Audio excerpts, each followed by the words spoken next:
High, আমি মেঘা আর তোমরা দেখছো আমার চ্যানেল পঞ্চফুড। আজকে আবারও এসে গেছি নতুন একটা রেসিপি নিয়ে। নতুন বলবো না, এই রেসিপিটা সবাই জানো, থাম্বনেল দেখে তো বুঝেই গেছো কি রেসিপি, চিলি সোয়া। তো নতুন বলার কারণ হলো যে সবাই সব রকমভাবে এই রেসিপিটা বানায়, আমি একটু আমার মতন করে বানিয়েছি। মানে এই জিনিসগুলো তোমরা যখন দেখবে তখন বুঝতে পারবে, যখন আমি দেখাবো রেসিপিটা বানানো তখন বুঝতে পারবে যে এই জিনিসগুলো দিয়েও মানে ছাড়াও যে এত সুন্দর এই চিলি সোয়াটা বানানো যায়। তো চলো দেখে নাও আজকের এই রেসিপিটি। আর যদি ভালো লাগে ভিডিওটা তাহলে please like comment and share করে দিও। আর যারা আমার ভিডিও নতুন দেখছো তারা প্লিজ চ্যানেলটাকে সাবস্ক্রাইব করে দিও। তো চলো আজকে দেখে নাও চিলি সোয়া কি করে বানাচ্ছি আর কি কি না দিয়ে আমি এই রেসিপিটা এত সুন্দরভাবে ইজিভাবে বানাচ্ছি সেটাও তোমরা দেখে নাও। তাহলে চলো উপকরণ কি কি লাগছে তোমাদের একবার দেখিয়ে দিই। দেখো আমি উপকরণগুলো সাজিয়ে নিয়েছি, এবার বলে দিচ্ছি কি কি নিচ্ছি। এখানে আছে কর্নফ্লাওয়ার, 4 চামচ কর্নফ্লাওয়ার নিয়েছি। আর সোয়াবিন আছে, আমি 2 প্যাকেট সোয়াবিন নিয়েছি। আর এখানে আছে সয়া সস, চিলি সস আর টমেটো সস, মানে 3 রকম সস নিয়েছি। আর একটা ডিম নিয়েছি। তারপরে প্লেটের মধ্যে নিয়েছি পেঁয়াজ আর লঙ্কা বাটা, ক্যাপসিকাম একটা টমেটো, 3-4টে লঙ্কা নিয়েছি। আর হলো পেঁয়াজ নিয়েছি। আর আদা রসুন বাটা নিয়েছি। এই হলো উপকরণ। তারপরে আমি এই পেঁয়াজগুলোকে একটা একটা করে ছাড়িয়ে নেব। দেখো আমি কীরকমভাবে ছাড়াচ্ছি ওরকম করে ছাড়িয়ে নিতে হবে কিন্তু সবকটা পেঁয়াজ। আর এরকম চৌকো করেই কিন্তু পেঁয়াজগুলো কাটতে হবে। চিলি সোয়াবিনে কিন্তু এরকম টাইপেরই পেঁয়াজগুলো দেয়, এরকমভাবে কেটেই পেঁয়াজগুলো দেয়। আমি দেখো একটা একটা করে ছাড়িয়ে নিচ্ছি। ছাড়ানোর পর তোমাদেরকে আমি দেখাচ্ছি যে কীরকম দেখতে লাগবে এই পেঁয়াজগুলো ছাড়ানোর পর। দেখো পেঁয়াজগুলো কিন্তু আমার সব ছাড়ানো হয়ে গেছে। আমি একটা একটা করে তোমাদের দেখিয়ে দিচ্ছি, এরকমভাবে কিন্তু ছাড়াতে হবে। তারপরে আমি একটা পাত্রের মধ্যে জল নিয়ে নিচ্ছি। জলের মধ্যে আমি নুন দিয়ে দেব 2 চামচের মতো। তারপরে আমি সোয়াবিনটা ঢেলে নেব, এটা সেদ্ধ করার জন্য বসিয়ে দেব। এবার একটা পাত্রের মধ্যে আমি ডিম ফাটিয়ে নিলাম, একটাই কিন্তু ডিম নিয়েছি আমি, ডিমটা কিন্তু ফাটিয়ে নিলাম। তার মধ্যে আমি দিয়ে দিচ্ছি একটুখানি নুন, আপনারা কিন্তু আপনাদের পরিমাণ মতন অনুযায়ী নুনটা নেবেন। তারপর যে পেঁয়াজ লঙ্কা বাটাটা আমি রেখেছিলাম সেটা নিয়ে নিচ্ছি, মোটামুটি 2 চামচ পেঁয়াজ বাটা লঙ্কা বাটা নিলেই হবে।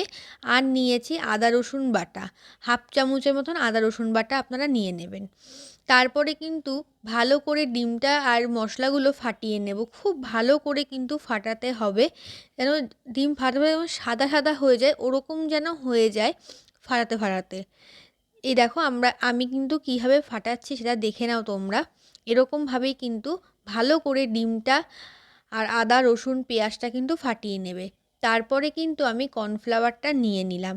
কর্নফ্লাওয়ারটা নেওয়ার পর কর্নফ্লাওয়ারটাও কিন্তু ভালো করে ডিম পেঁয়াজ আদা রসুনের সঙ্গে মিক্স করতে হবে, ভালো করে ফাটিয়ে নিয়ে। দেখো আমি কিন্তু আবারও ভালো করে কর্নফ্লাওয়ার দিয়ে ফাটিয়ে নিচ্ছি। দেখে নাও কীভাবে ফাটাচ্ছি, ওরকম করে যদি ভালো করে ফাটাও তাহলে কিন্তু পকোড়াগুলো খুব ভালো মতন ফোলে আর যেন খুব করকর টাইপের হয়। এবার দেখো আমি কিন্তু সোয়াবিনটা নামিয়ে নিয়েছি। এবার আমি কড়াইতে তেল দিয়ে দিলাম। একটা পাত্রের মধ্যে আমি সোয়াবিনগুলো নিয়ে নিলাম। সোয়াবিনগুলো কিন্তু চিপড়ে জলটা ঝরিয়ে নিয়েছি। তারপরে যে আমি গ্রেভি টাইপের বানিয়েছিলাম ডিম ফিম দিয়ে, সেটার মধ্যে আমি সোয়াবিনগুলো নিয়ে নিলাম। সোয়াবিনগুলো কিন্তু ভালো করে ডিম পেঁয়াজ লঙ্কা আর যে আদা রসুন বাটা নিয়েছিলাম তার সঙ্গে ভালো করে কিন্তু মিশিয়ে নিতে হবে। তারপরে আমি যে কড়াইতে তেল নিয়েছিলাম সেই তেলটা দেখলাম ভালো মতনই গরম হয়ে গেছে। তো এবার আমি সোয়াবিনগুলো পকোড়ার মতন করে ভেজে নেব। দেখো আমি কিন্তু সোয়াবিনগুলো ছেড়ে দিয়েছি তেলের মধ্যে। এবার ভালো মতন ভেজে নিতে হবে, এরকম লাল লাল করে ভেজে নিতে হবে। এবার আমি সেই তেলের মধ্যে পরিমাণ মতন তেল নিয়ে নিলাম, তার মধ্যে কিন্তু পেঁয়াজ ক্যাপসিকামগুলো আমি দিয়ে দিলাম, তারপরে লঙ্কাটাও দিয়ে দিলাম, দিয়ে একটু নেড়ে নিতে হবে। বেশি কিন্তু ভাজবে না এইগুলো, কারণ একটু কাঁচা কাঁচা টাইপেরই থাকে, হালকাভাবে ভেজে নেবেন।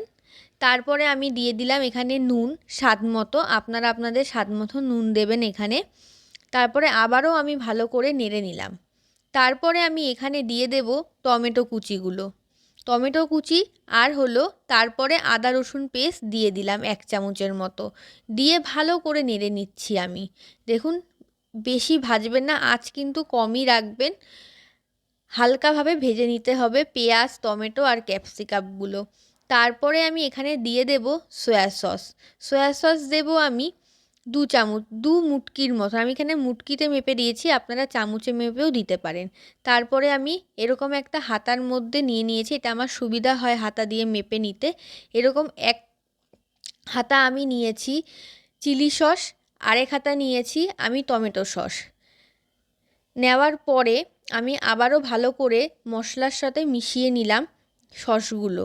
তারপরে দিয়ে দিলাম আমি সয়াবিন।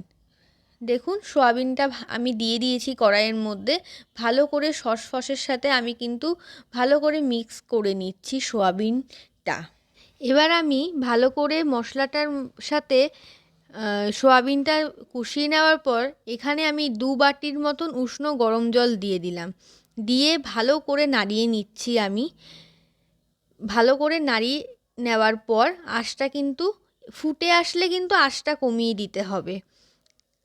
তারপরে আমি একটু চিনি দিয়ে দিলাম, 1/2 চামচের মতন আমি একটু চিনি দিয়ে দিলাম, চিনি দিয়ে আর একটু নাড়িয়ে নেব।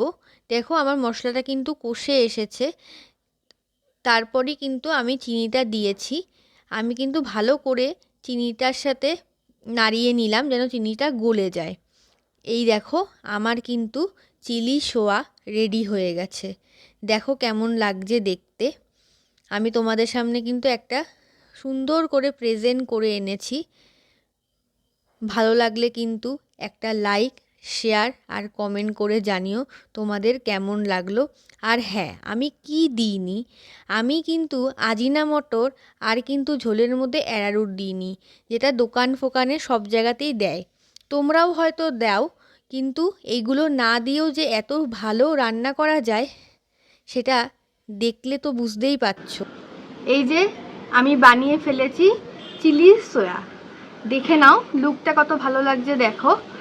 আর তোমরা তো দেখলে আমি কি দিইনি, এখানে না দিয়েও এত সুন্দরভাবে আমি বানিয়ে ফেলেছি চিলি সোয়া। তোমরা কিন্তু অবশ্যই এরকমভাবে ট্রাই করো, আশা করি প্রচণ্ড বা খুব ভালো লাগবে। তো দেখলেই এত ইজি পদ্ধতিতে বানিয়েছি। আর যদি ভালো লাগে ভিডিওটা লাইক অ্যান্ড শেয়ার আর কমেন্ট করতে কিন্তু ভুলো না যে কেমন লেগেছে। আর যারা নতুন আছো আমার চ্যানেলে, যারা ফার্স্ট ভিডিওটা দেখছো, মানে ফার্স্ট আমার ভিডিও দেখছো, তারা প্লিজ চ্যানেলটাকে সাবস্ক্রাইব করে দিও। আজকের মতন এখানেই শেষ করছি আমার এই ব্লগ, আবার দেখা হবে কোনো নতুন রেসিপি নিয়ে তোমাদের সাথে। তো চলো আজকের মতন টাটা।